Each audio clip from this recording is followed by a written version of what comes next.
is Claire. I am a junior at SUNY Cortland and I study both sport management and communication studies. On the topic of unpaid internships, Claire Engel seems to be against it. Personally, I'm not a big fan of unpaid internships. I feel there's a very specific demographic that can afford to have unpaid internships. And I think that there's an even larger portion of the greater, I'll say, population that cannot afford unpaid internships. And because of that, the larger population ends up getting pigeonholed in entry level positions. Andy Riviera, a junior at SUNY Cortland studying healthcare management with a minor in social philosophy, also commented on how unpaid internships can negatively affect students.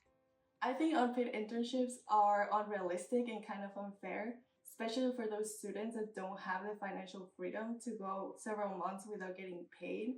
However, it's ironic because most employers would prefer somebody with that experience over somebody that doesn't have it, but those students might not have it because they can't afford it, not because they don't want to have them.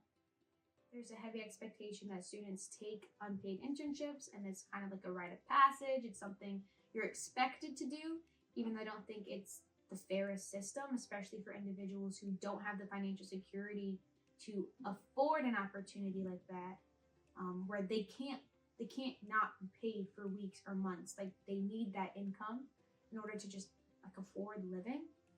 I don't think that it is because of that. I don't necessarily think it's the fair system, and it's kind of become an expectation. And I also think it skews who can get what positions and where it leads to positions down the road. Because if I have financial security, I can take an unpaid internship that can help me gain the climb the ladder because of this experience. But if I don't have that, I'm going to be stuck in an entry level job.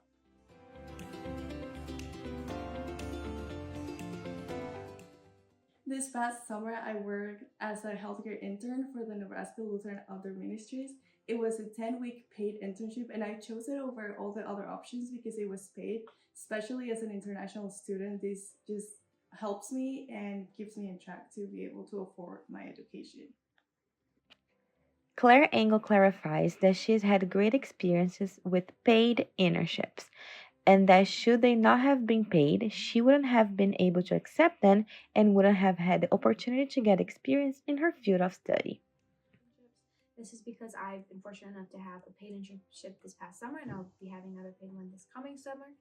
Last summer, I was a marketing intern for Rawlings Sporting Good at a pop up store in Cooperstown, New York, just about 30 minutes from my hometown. So it was very nice to commute each and every day. It was very easy. And then this coming summer, I will be a digital marketing intern for Rawlings Sporting Goods at their corporate office in St. Louis. So I will have to kind of relocate for the summer, but then again, it is paid, so it kind of offsets these costs. And I'm very grateful to Rawlings and the fact that they have paid internships because it gives someone like me who doesn't have that financial stability and backing to allow me to have an unpaid internship, especially in another state or in a location that's far from commuting distance. Um, it really allows me to have these opportunities that someone else may have that I typically wouldn't be able to.